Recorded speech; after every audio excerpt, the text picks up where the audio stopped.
Buenas tardes con todos. Vamos a continuar con el diplomado virtual Salud Mental y el Trabajo. Como ustedes saben, es un diplomado solamente virtual, pero en reunión del comité de producción, presidente del comité de salud ambiental, del colegio médico y el responsable académico de este diplomado.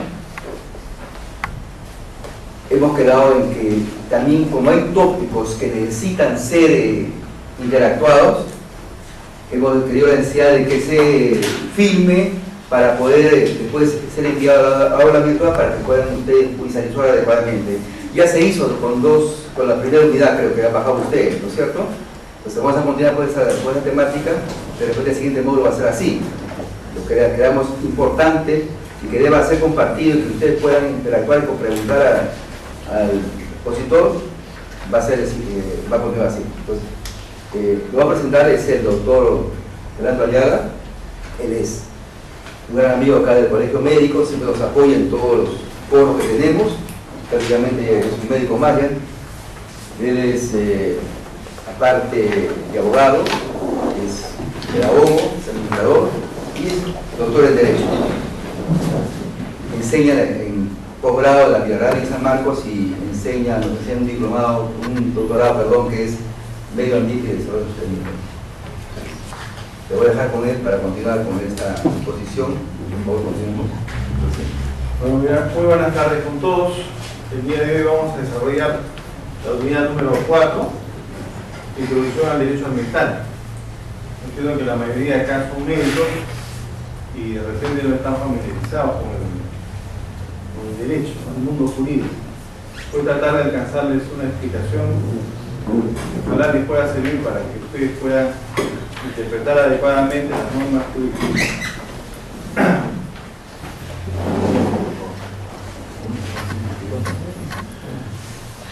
En primer lugar vamos a tratar de tener una idea del concepto de derecho, ¿no? Una cosa importante que hay que tener en cuenta es que ustedes como médicos están acostumbrados a estudiar la realidad objetiva, la realidad que pueden ver y tocar, que pueden diagnosticar.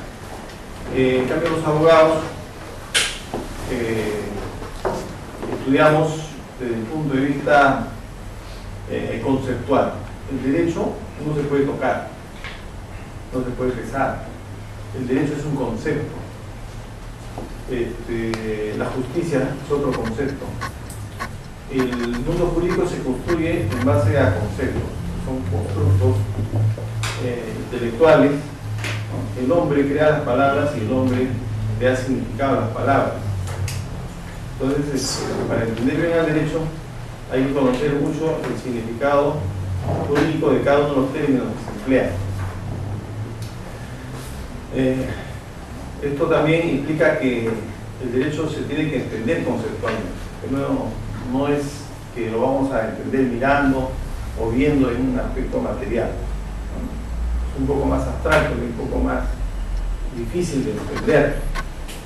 Entonces, para explicar el derecho han surgido muchas teorías. Quizás la más famosa es la teoría pura del derecho de un jurista alemán, Frank Kelsen.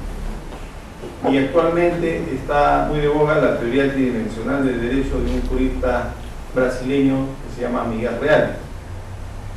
Le voy a alcanzar la definición que nos da este jurista brasileño, que nos dice que el derecho es un conjunto de normas obligatorias dotadas de coercibilidad institucionalizada que regula el comportamiento de los miembros de una sociedad bajo cierta concepción de valores. Si nosotros ponemos atención a este concepto que nos alcanza este jurista, vamos a encontrar que tiene tres dimensiones.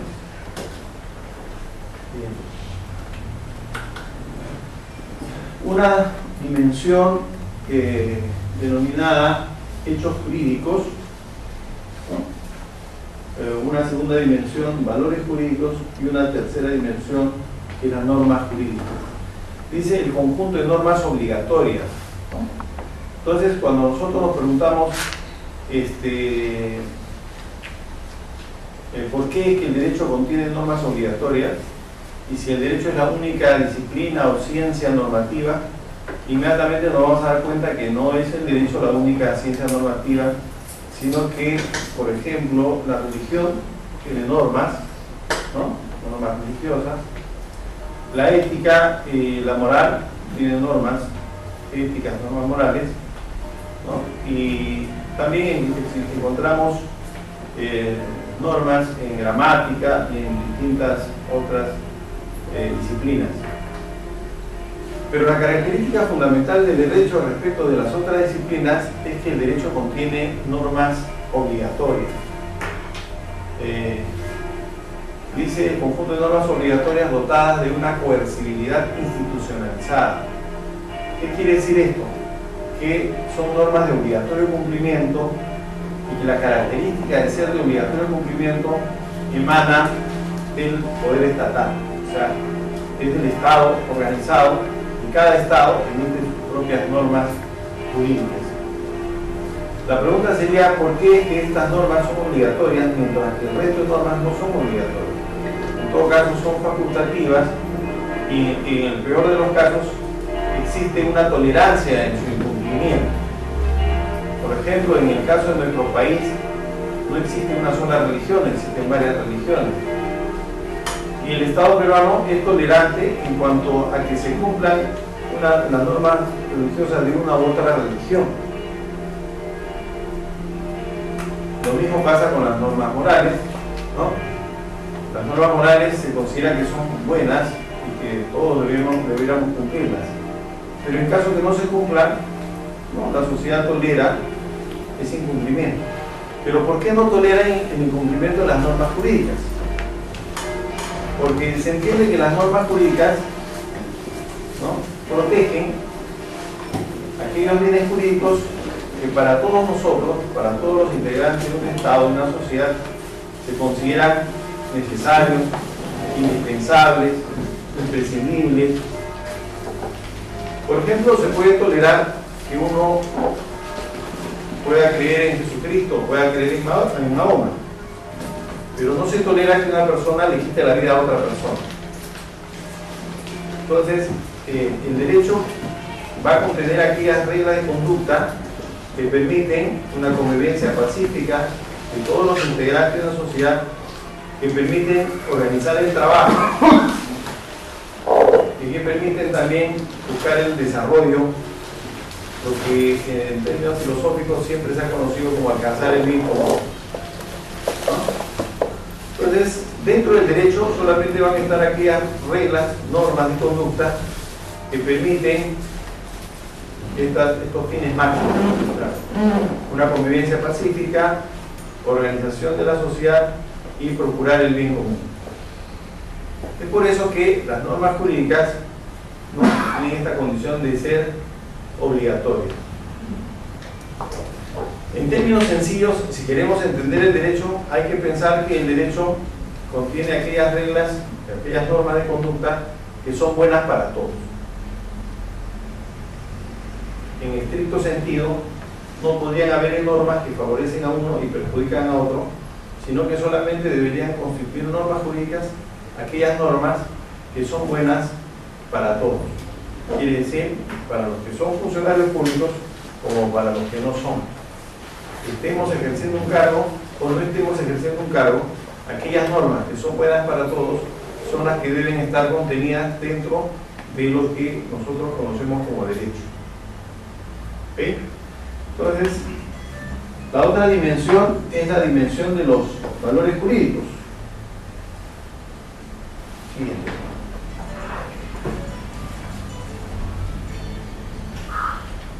La otra dimensión de los valores jurídicos se va a referir a que el derecho va a tener sus propios valores. Nosotros normalmente cuando pensamos en valores, inmediatamente pensamos en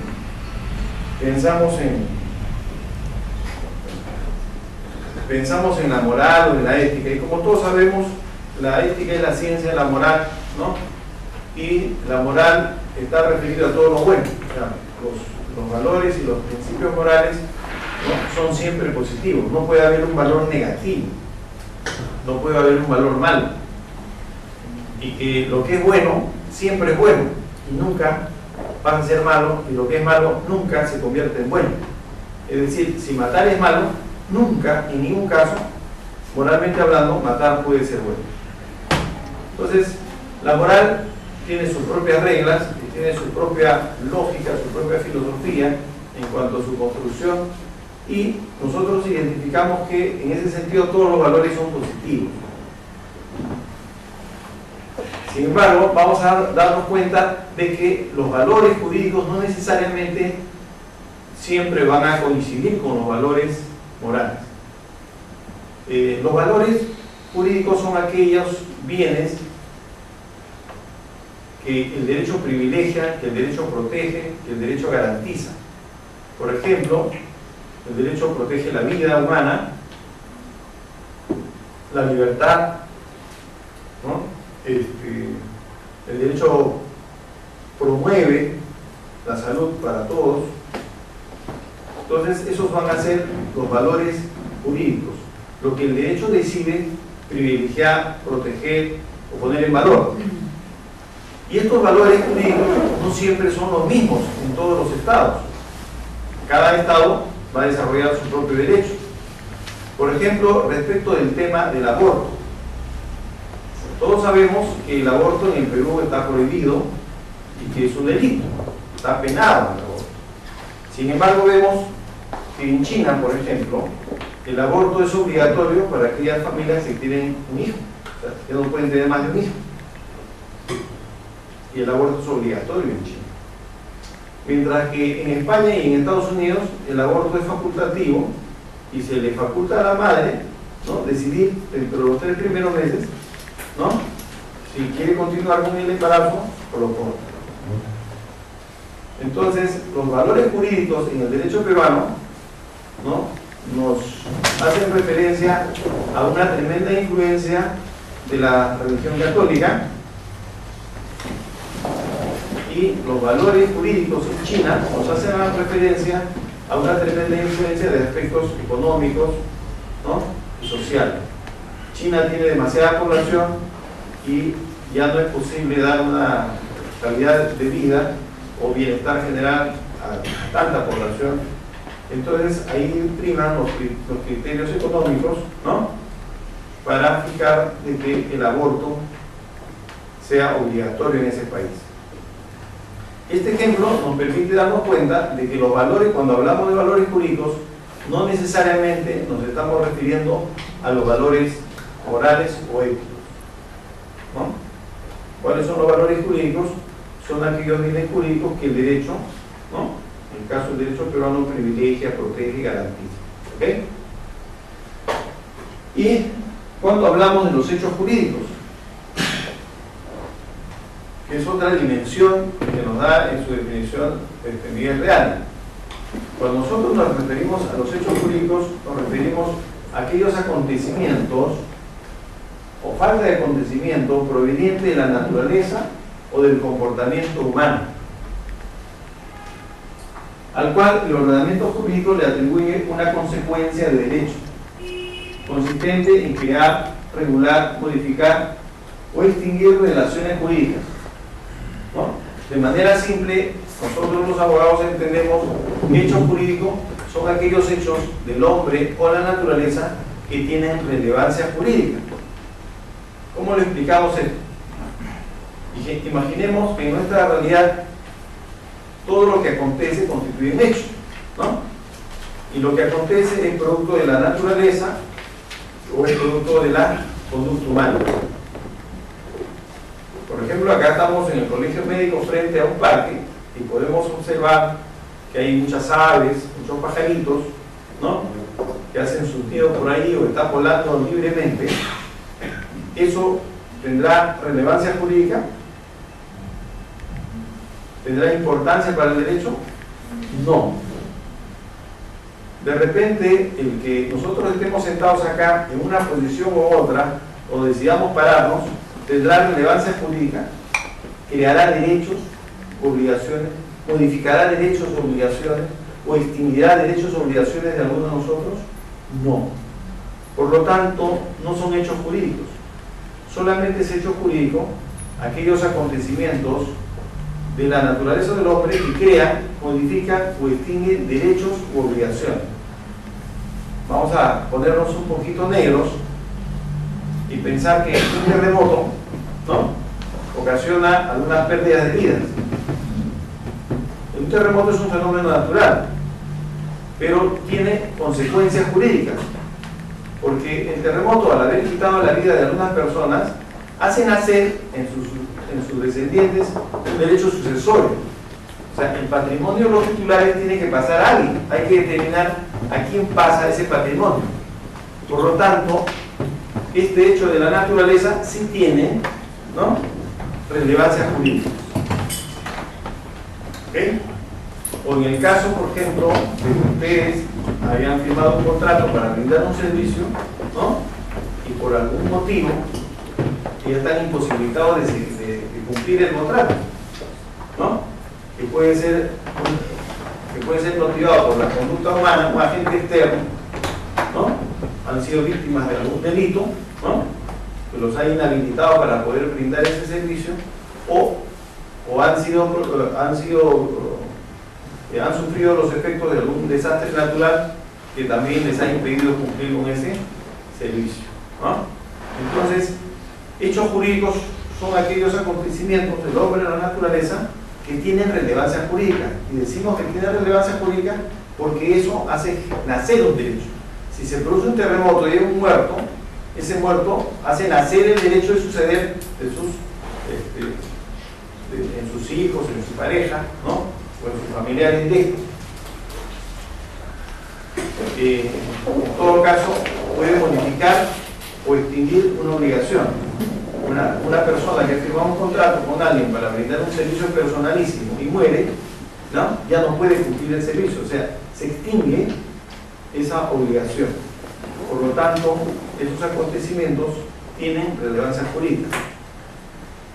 No sé si todos han entendido, ¿no?, cuál es el mundo jurídico. El mundo jurídico gira sobre estas tres dimensiones. Es una manera bastante sencilla para aproximarnos a entender lo que es el mundo jurídico, ¿no? Desde este punto de vista, no todo pertenece al mundo jurídico y no todo es derecho. El derecho va a contener solamente aquellas reglas de conducta que son necesarias, imprescindibles e importantes para la sociedad, ¿no?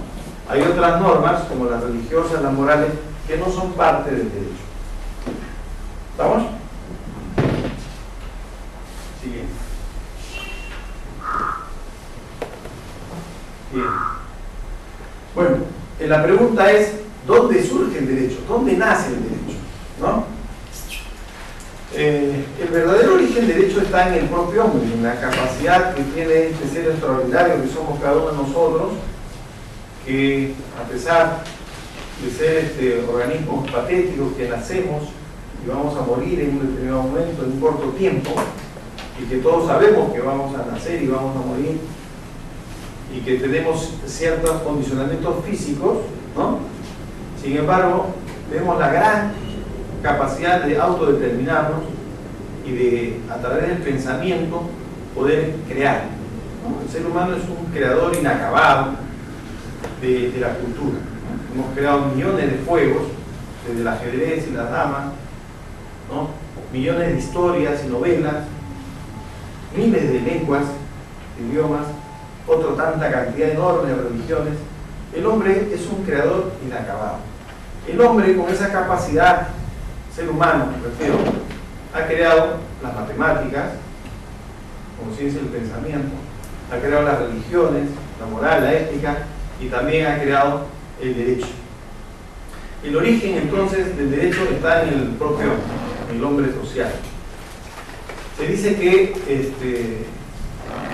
en términos jurídicos, que para que exista derecho tiene que existir una sociedad humana, o sea, tiene que haber varias personas. Una sola persona no necesitaría crear derecho, pero ya en la vida social se necesita regular la conducta de las personas para poder permitir esa convivencia pacífica y todos los otros fines del derecho. Por eso se dice que no hay sociedad sin derecho, ni derecho sin sociedad. O sea, hay una relación recíproca entre la sociedad y el derecho, ¿no? Entonces, el origen del derecho legítimamente se encuentra en el mismo hombre. Y cuando nosotros nos preguntamos si el origen del derecho está en el hombre, como es el ser cultural, y cuál es el fin último del derecho, ¿no? Curiosamente, el fin último del derecho también es el propio hombre. Si nosotros revisamos todos los tratados de derechos humanos, derecho internacional humanitario, vamos a encontrar que el bien jurídico de más alta protección es el ser humano, ¿no? En cuanto a su vida, el derecho a la vida, en cuanto a su libertad, en cuanto a su dignidad, y en cuanto a que no puede ser violentado ni psicológica ni físicamente. La protección frente a la tortura o a tratos crueles o inhumanos, ¿no? Entonces, esto lo encontramos en todos los tratados de derechos humanos y también en nuestra propia Constitución, en el artículo 1, ¿no? Dice bien claramente que, ¿no?, la defensa de la persona humana y su unidad es el fin supremo del Estado. Como podemos ver, el derecho puede ser una creación cultural del hombre, ¿no?, y está al servicio del propio hombre, ¿no? En la doctrina vamos a encontrar diferentes posiciones que tratan de explicar este mundo complejo del origen del derecho, ¿no? Y en realidad el derecho es una ciencia muy compleja. Si cada ser humano es único y diferente, cada sociedad tiene su propio derecho, y hay muchas sociedades diferentes, no muchos estados. No hemos visto el caso de China, España, Estados Unidos y Perú tienen derechos diferentes. Entonces vamos a ver que las fuentes, los orígenes del derecho también obedecen a ese ser complejo que es el ser humano, ¿no? Entonces, existen la teoría tres tipos de fuentes, ¿no? A la primera le llaman fuentes formales o fuentes legales. Esto alude a que la ley superior, ¿no?, es madre de las leyes de menor jerarquía. Por ejemplo, la Constitución sirve de fuente para la creación de las leyes orgánicas, ¿no?, de los organismos constitucionales, de las leyes ordinarias, y a su vez las leyes sirven de fuente para la formulación de los reglamentos, ¿no? Y los reglamentos sirven de fuente para la formulación de las directivas o instructivos, ¿no? Entonces, vamos a encontrar que ya construir una norma de más alto nivel, como es la Constitución, de la Constitución van a nacer otras normas de menor jerarquía. Luego tenemos una segunda clasificación que se denomina fuentes materiales, donde está la doctrina y la jurisprudencia. Estas fuentes materiales, ¿no?,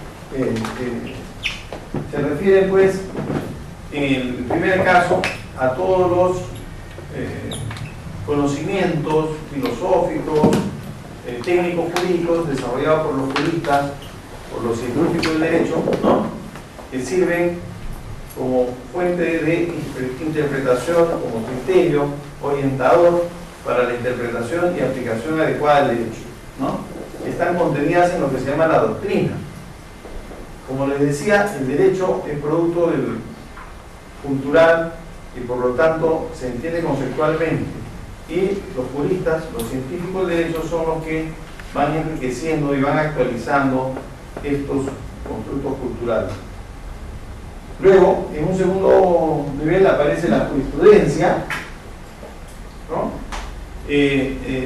Respecto a la jurisprudencia, nosotros podemos encontrar dos modalidades fundamentales de jurisprudencia. Hay dos sistemas jurídicos en el mundo conocido por nosotros, el mundo occidental, que es el sistema del derecho libre o del derecho vivo que surgió en Inglaterra, y el sistema del derecho escrito que surgió en Francia a raíz de la Revolución Francesa. Ustedes saben que en Francia el pueblo se levantó contra la monarquía ¿no? Y instauró un nuevo orden. Este nuevo orden puso en primer lugar en la centralidad al pueblo, ¿no? Le quitó el carácter de soberano al rey y puso como soberano al pueblo, ¿no? Y estableció como criterio rector el principio de legalidad, el principio de subordinación de todos al derecho, ¿no? ¿Esto qué quiere decir? Que el pueblo soberano expresaba su voluntad a través de la ley, y la ley permitía que todos seamos iguales, porque con la ley un ciudadano podría encarcelar a un gobernante, ¿no? Entonces se promovió a todo el mundo este sistema jurídico que se llama la Escuela del Derecho Escrito. Como todos sabemos, Francia influyó en España y España influyó en nosotros. Nosotros tenemos esta Escuela del Derecho Escrito. O sea, en la Escuela del Derecho Escrito, la ley, buena o mala, es la ley, y la ley manda y se tiene que cumplir, nos guste o no nos guste, porque es obligatoria. Ya hemos explicado que el derecho contiene las normas que son de cumplimiento obligatorio. Entonces, en el caso peruano, por ejemplo, nuestros jueces tienen que aplicar primero la ley y después, en un segundo momento, la jurisprudencia, que son las sentencias, ¿no? El conjunto de informes de fallos emitidos por los jueces. Pero en caso de Inglaterra, donde existe el sistema del derecho libre o del derecho vivo, los ingleses no quisieron seguir las enseñanzas de los franceses y ellos desarrollaron su propia escuela de derecho vivo, y en este caso los ingleses depositaron la confianza en sus autoridades, ¿no? Sucede un caso curioso. Mientras que en Francia la población se levanta y decapita a sus reyes, Inglaterra tiene el amor del pueblo, y hasta hoy día hay muchas naciones del mundo que quieren tener como reina a la reina Isabel de Inglaterra, y que pertenecen a la Comunidad Británica de Naciones, ¿no? Ahí tenemos a Canadá y Australia, ¿no? Entonces, en Inglaterra había mucha confianza en las autoridades, y por lo tanto el pueblo encargó que los jueces sean los creadores del derecho. Entonces, en el caso de Inglaterra y Estados Unidos, el derecho es actualizado de manera permanente por sus magistrados, por los jueces. Entonces, la jurisprudencia en ese caso, en esos países, es obligatoria, mientras que el caso peruano es referencial. Los jueces en el Perú tienen que aplicar la ley y tienen a la jurisprudencia como referencial. Tienen que preferir siempre la ley escrita. En el caso de los jueces americanos, ellos no se rigen a la ley, sino a sus propios fallos, o a los fallos de los fallos anteriores que han emitido los propios jueces. Y por eso es que los abogados en los Estados Unidos estudian la jurisprudencia, mientras que los abogados en el Perú estudian la ley, ¿no? Entonces existen dos tipos de jurisprudencia, ¿ah? La jurisprudencia en el caso nuestro no es obligatoria, ¿no? Aunque en los últimos años estamos importando de los Estados Unidos los fallos vinculantes del Tribunal Constitucional, ¿no? O sea, la jurisprudencia constitucional, cuando así expresamente lo declara, pasa a ser vinculante, o sea, como si fuera ley, al extremo de que en muchos casos se puede decir que a través de estos fallos del Tribunal Constitucional incluso se está modificando la propia Constitución, lo que constituye un exceso, a mi entender, en las facultades del Tribunal Constitucional, ¿no? Pero este es un tema que no lo vamos a discutir en esta sesión. Y en tercer lugar, aparecen dentro de las fuentes del derecho, o sea, el origen del derecho, aparecen las fuentes sociológicas o reales. Vamos a entender de qué manera, por ejemplo, los grupos de poder que nosotros claramente los identificamos como los partidos políticos, ¿no? Ustedes saben que hay varios partidos que compiten entre ellos, y solamente uno de ellos logra tomar el poder, ¿no? Mientras que el resto o queda rezagado o solamente puede lograr una cuota, una porción de poder, ¿no? En el caso peruano, por ejemplo, el gobierno se da en 3 niveles. Tenemos un gobierno nacional, otro regional y otro local, y hay elecciones para el gobierno nacional, hay elecciones para el gobierno regional y local, y hay partidos nacionales, regionales y locales, ¿no? Entonces, el poder se distribuye entre estos partidos. Si alguno de nosotros quiere ser presidente de la República, no tiene otro camino que inscribirse en un partido político de ámbito nacional y ser propuesto por este partido y ganar las elecciones. No hay otra forma, ¿no? Salvo que sea por la vía de los hechos, o sea, entrar a un gobierno de facto. Pero en términos jurídicos, la única forma de tomar el poder político es a través de los partidos políticos, ¿okay? Entonces los grupos de poder se identifican claramente en los partidos políticos, ¿no? Y acá tenemos que hay un partido que gana las elecciones y toma el poder, y hay otros partidos que han perdido, y que, bueno, la lógica de esta lucha del poder político es que los partidos que no han ganado las elecciones tienen que desgastar o tienen que hacer quedar mal al gobierno para poder tener la chance de poder aspirar en las siguientes elecciones a la presidencia, porque si no sucede así, sus posibilidades de volver de tomar el poder se van diluyendo, se van alejando, ¿no?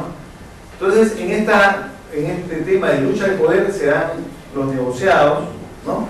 Los acuerdos entre partidos y las concesiones. De repente, aquellos partidos que se ofrecen a darle sostenibilidad, gobernabilidad al gobierno de turno, pueden tener mayores presupuestos o pueden tener algunas facilidades, o se le puede dar a algunos ministerios, ¿no? Eso ya entra dentro del terreno de la negociación política. Indudablemente el partido que entra va a tener que realizar sus planes políticos o su ideología política. Y esto lo definimos claramente cuando tenemos un gobierno de derecha y entra un gobierno de izquierda. El gobierno de izquierda va a cambiar tremendamente las relaciones públicas y las normas jurídicas, ¿no? Nosotros lo experimentamos con el gobierno del general Velasco, ¿no? Que expropió las haciendas y instituyó lo que se conocía en aquella época como las cooperativas de producción, ¿no? O empresas de sociedad, ¿no? Empresas donde los trabajadores participaban en la propiedad de la empresa, ¿no? La empresa de propiedad social. Entonces vemos que el grupo político que ingresa a gobernar emplea la ley como el instrumento más poderoso para gobernar. Por lo tanto, hacen hacer normas jurídicas, ¿no? ¿Para qué? Para desarrollar su ideología o su plan político, ¿no? Entonces, una fuente de derecho también está en las luchas de poder político. Y nos preguntamos, ¿los grupos de poder político son los únicos grupos de poder que existen? Y vamos a responder que no. Existe grupo de poder militar, grupo de poder económico, ¿no? Y también se reputa a la prensa como un grupo de poder, ¿no? Entonces estos grupos de poder también van a influir para que se den normas, para que nazcan normas, ¿no? Vemos en el caso de los grupos de poder económico, ¿no? Que han influido muchas, yo diría la mayoría de los casos, en la creación de normas jurídicas.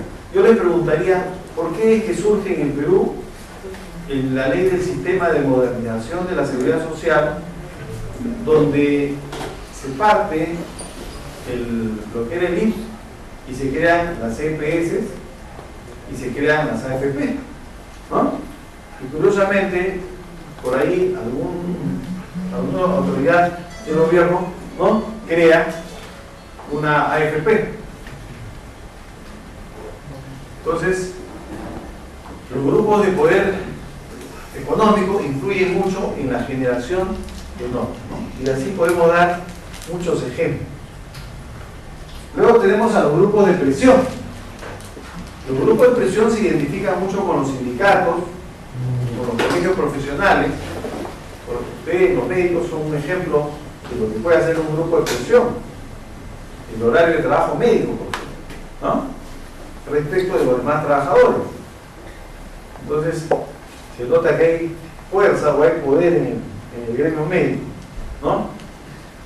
Y lo mismo pasa con el tema de los trabajadores, ¿no? de educación, que los aumentos que han logrado generalmente han sido por la presión que han ejercido, ¿no? A los gobiernos de turno, generando un poco de inestabilidad. Entonces, para mantener un clima de gobernabilidad, normalmente los gobiernos acceden a la presión de estos grupos, ¿no?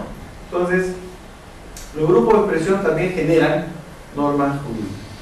Como ustedes pueden ver, es complejo el mundo donde se origina el derecho, ¿no? No es tan simple como que lo digamos teóricamente, ¿no? El derecho contiene las normas que son buenas para todos. En la práctica vamos a encontrar que en las normas escritas del derecho existen leyes que favorecen a determinados grupos, ¿no? Y a veces no son tan favorables para otro sector de la población. Entonces, dentro de las leyes que ustedes van a estudiar, ¿no? Se da esta situación. Otro aspecto que hay que tener en cuenta cuando estudiamos el derecho es que en el caso peruano el derecho al ser escrito, ¿no? Pero también tiene sus limitaciones, ¿no? O sea, el derecho para ser escrito hay que emplear un idioma, ¿no? Hay que saber escribir, hay que saber redactar. El legislador tiene que conocer bien los términos que está empleando, porque si él cree que un término significa una cosa y viene un técnico especialista y le da un significado distinto o le da el significado real, vamos a ver que el legislador quiso una cosa y que en términos concretos y reales la ley está mandando otra, ¿no? Entonces, el tema de la redacción, de la construcción sistemática de las leyes también representa un problema para el mundo jurídico, ¿ya? Aparte de estos grupos de poder y grupos de presión, nosotros también podemos identificar que las leyes peruanas obedecen también a la presión de poderes o intereses mayores o extranacionales, ¿no? Nos preguntamos si todos los TLC, por ejemplo, han sido firmados solamente por la voluntad soberana de los peruanos, o no será que, ¿no? Algunos países muy poderosos han tenido que presionar, ¿no? Para que podamos suscribir estos convenios en los términos que sean favorables también para ellos, ¿no? Entonces, las leyes surgen no solamente por intereses internos, sino también existe la presencia de intereses externos o extranjeros en la generación de muchas de nuestras normas. Como ustedes pueden ver, entonces, el mundo jurídico es bastante complejo. Sí.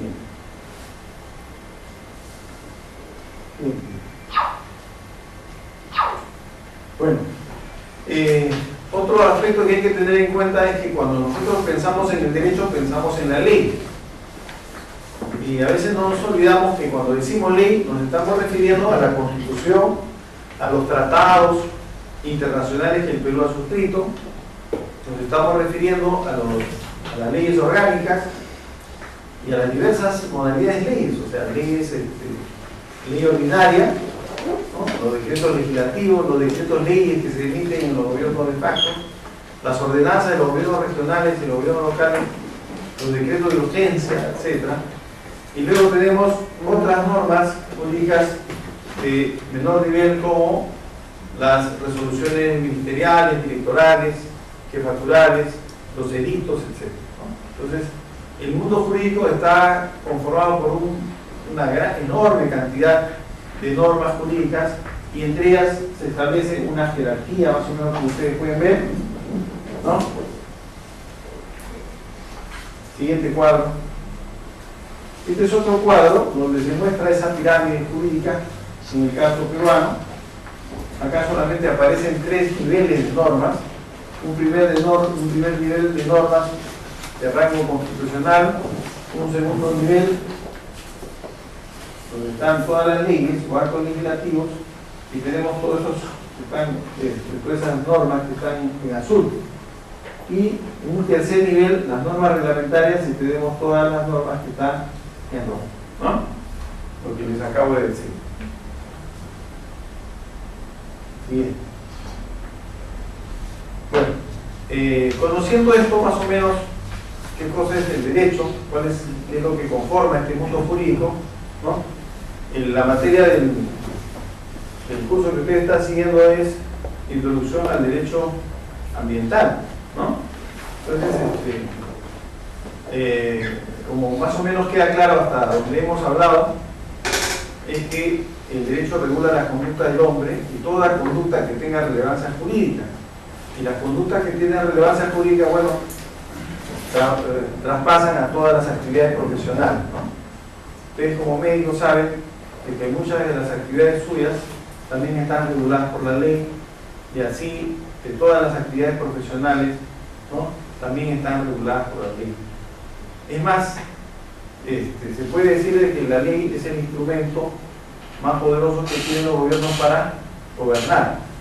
Con la ley se crean instituciones, con la ley se asignan presupuestos, con la ley se dice quién comete delito, o quién comete falta, o quién comete una infracción administrativa, ¿no? Entonces, todo lo que se hace dentro del Estado se hace a través de la ley. Y por lo tanto, el mundo jurídico es bien amplio, ¿no? Existen muchas ramas del derecho. Una de esas ramas del derecho es el derecho ambiental.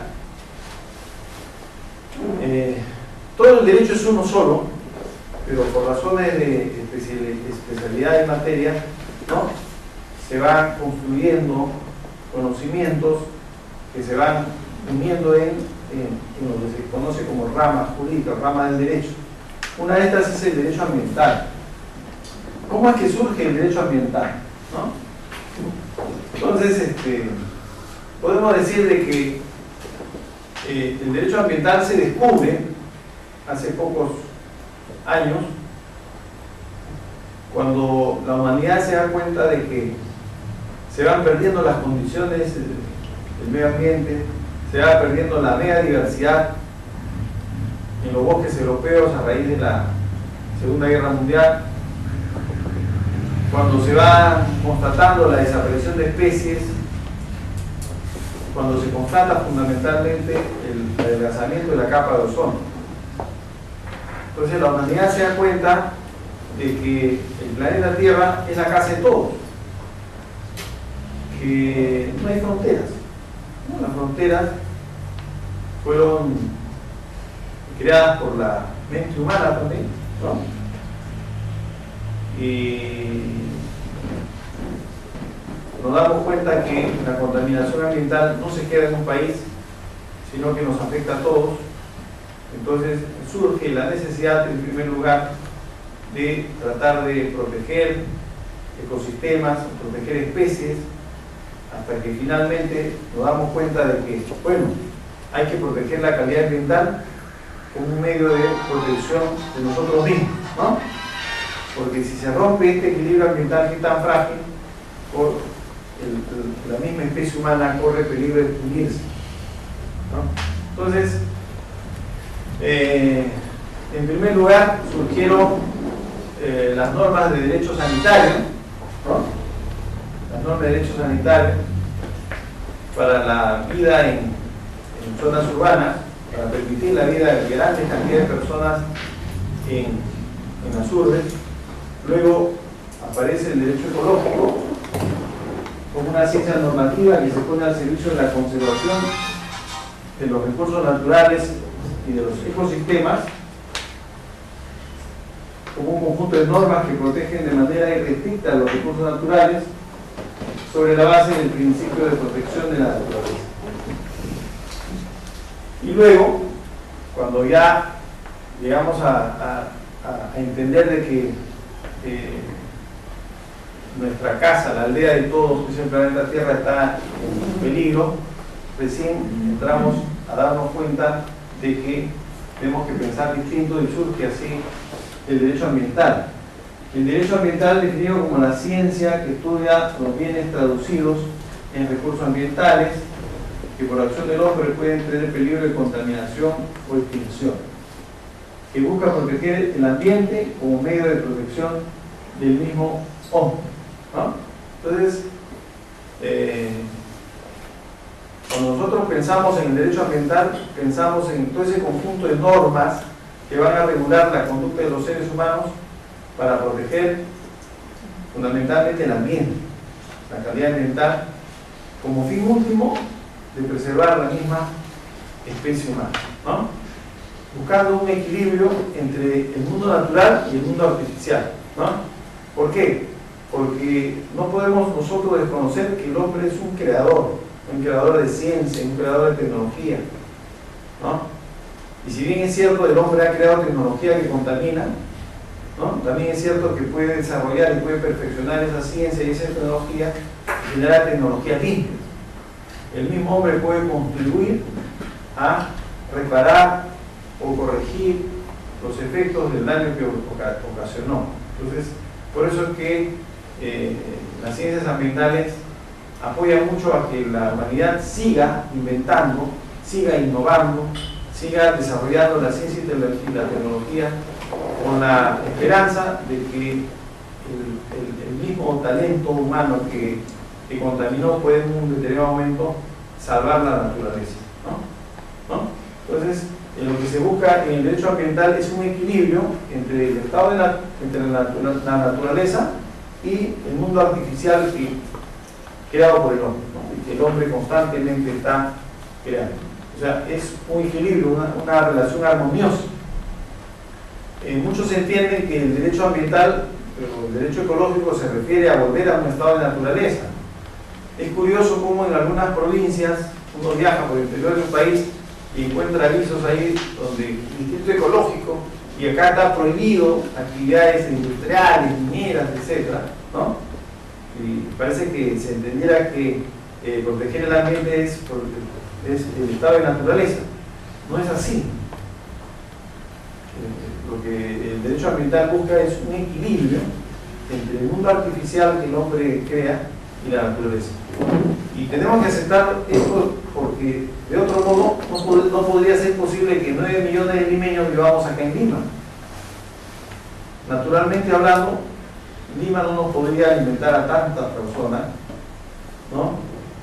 No existiría agua, ni alimentos, ni medios, etcétera, para poder mantener a 9 millones de personas. Es posible la vida de 9 millones de personas en Lima gracias a la ciencia y a la tecnología, ¿no? Muchas de las cosas que usamos son importadas y vienen gracias a vehículos, naves e aeronaves, y muchos de los alimentos que nosotros empleamos también vienen de diferentes partes del mundo gracias a los avances de la ciencia y de la tecnología, ¿no? Entonces, este tema hay que entenderlo en la verdadera dimensión, el equilibrio del hombre y la naturaleza. Siguiente. Luego de que surge el derecho ambiental, ¿no? Y bajo la idea de que es el conjunto de normas que permiten la explotación de los recursos naturales en beneficio del hombre para alcanzar el desarrollo sostenible, ¿no? Desde que se descubre este término, desarrollo sostenible, y desde que el informe de Brundtland define el desarrollo sostenible como aquel aprovechamiento de los recursos naturales, ¿no? Preservando estos recursos para las futuras generaciones, ¿no? Es que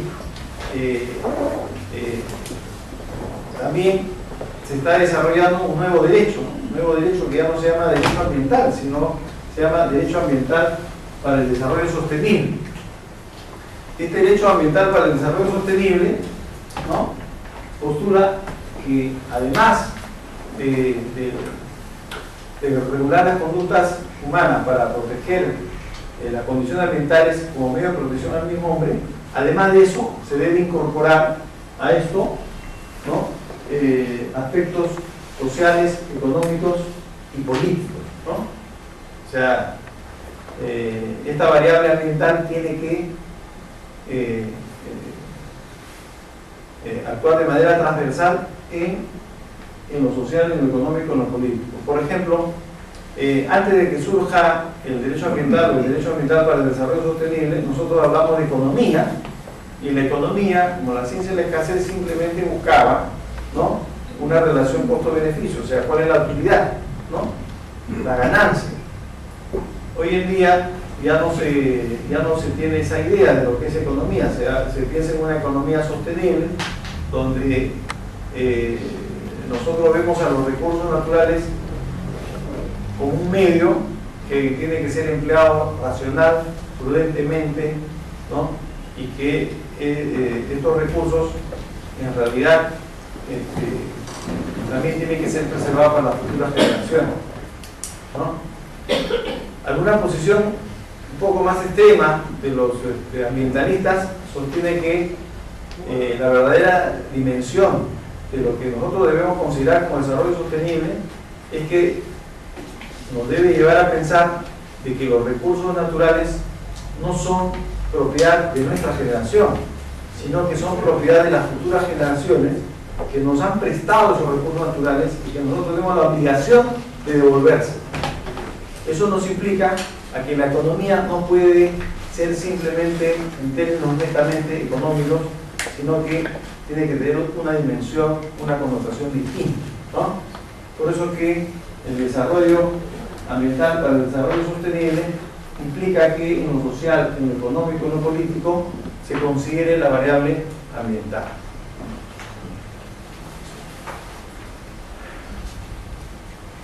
Respecto del derecho ambiental, se dice que la implementación no vinculante del derecho ambiental se internacionaliza con la Cumbre de Río de 1992, la Cumbre de la Tierra, y con la implementación de las normas ISO. Siguiente.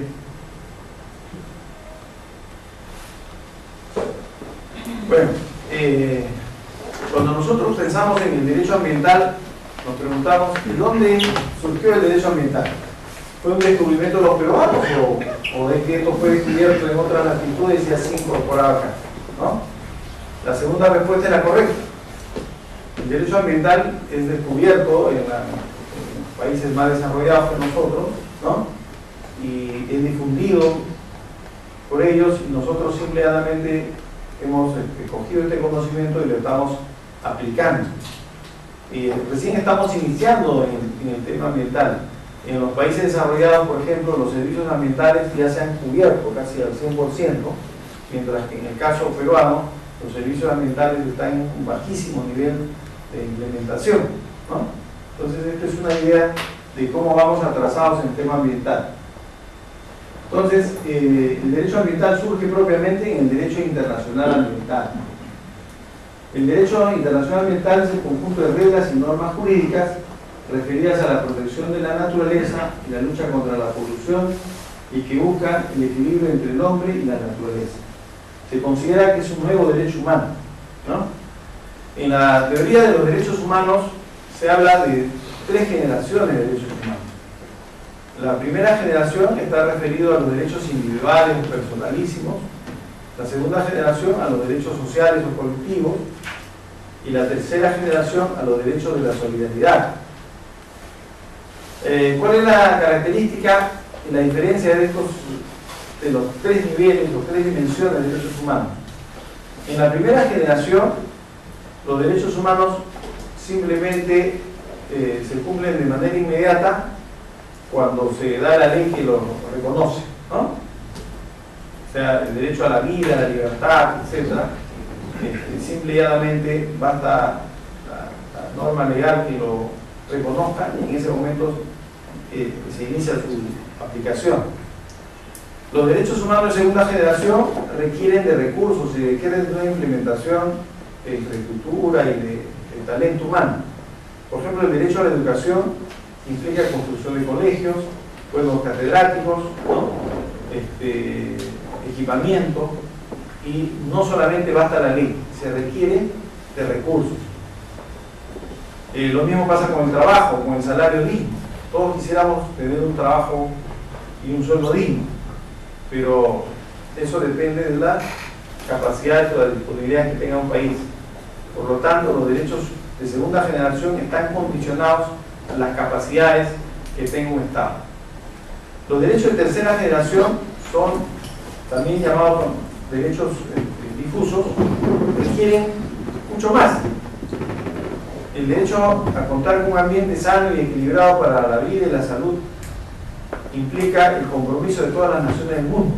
Por eso se llaman derechos de la solidaridad, porque para que exista condiciones ambientales adecuadas se requiere el compromiso de todas las naciones del mundo a adoptar políticas y normas de protección ambiental. Porque si alguno de los países no adopta estas normas, la contaminación que este país genere no se va a quedar en su país, sino que esta contaminación va a afectar a todo el planeta, ¿no? Entonces, por eso también se llama derechos humanos de tercera, a estos derechos humanos de tercera generación, derechos de la solidaridad.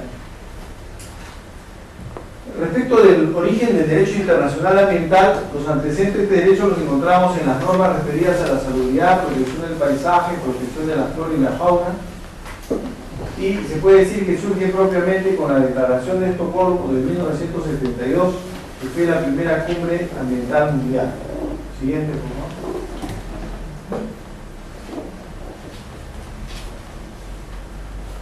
El derecho ambiental internacional para el desarrollo sostenible viene planteando la vigencia del derecho ambiental internacional para el desarrollo sostenible como un derecho más grande que el derecho ambiental internacional, ya que este contendría, además de la protección de la naturaleza y los recursos naturales como medio de protección del mismo hombre, aspectos sociales y económicos.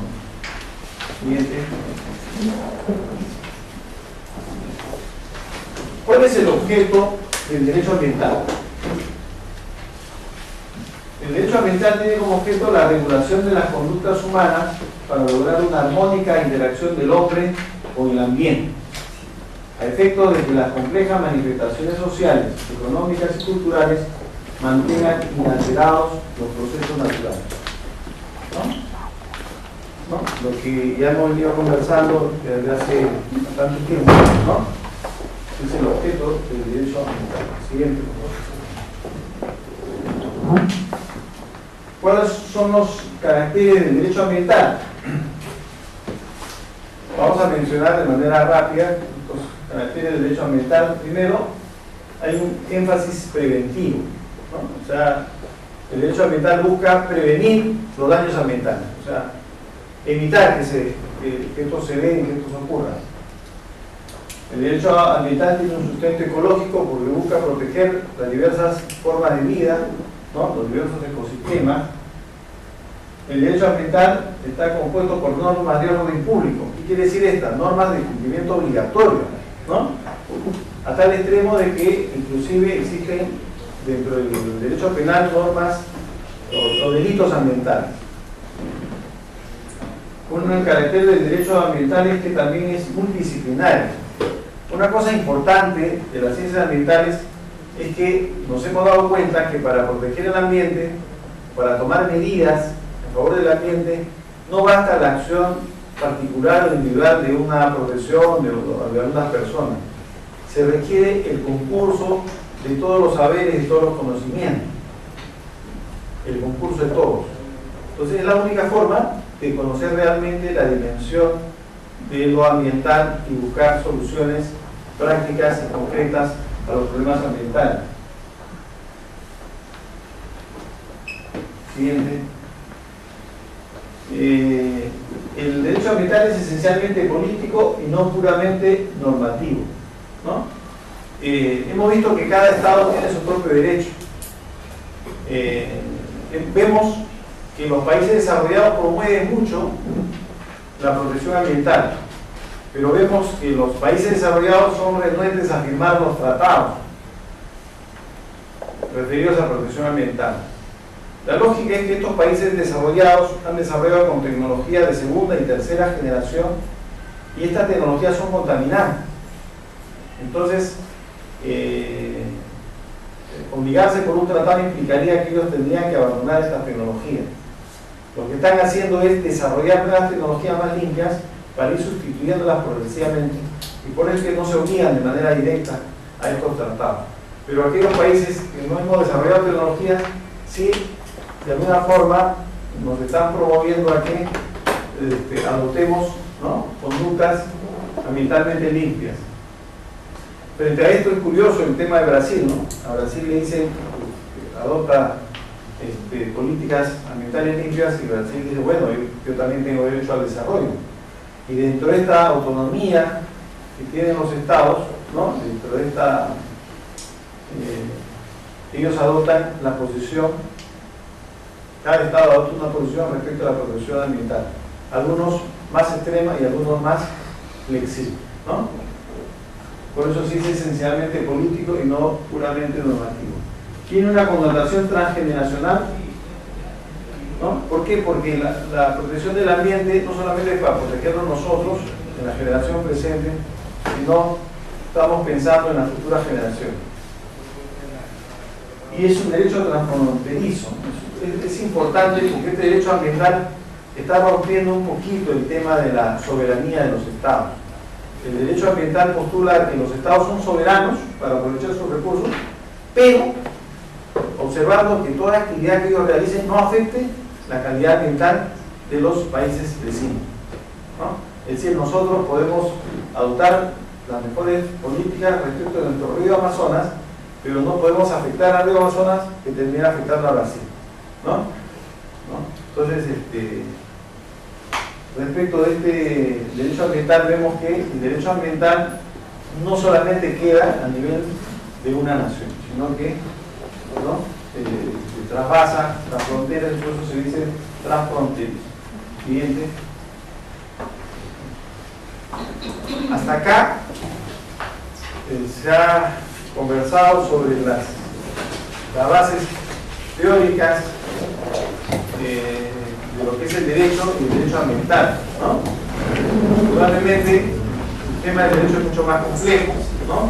He querido hacer un resumen muy apretado para que ustedes puedan tener una idea de lo que es el derecho y qué es lo que está contenido dentro de este mundo jurídico, ¿no?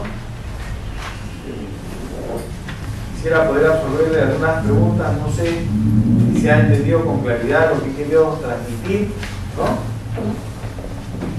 Si no fuera así, estoy dispuesto a absorberles algunas dudas, algunas inquietudes, para que todo quede claro.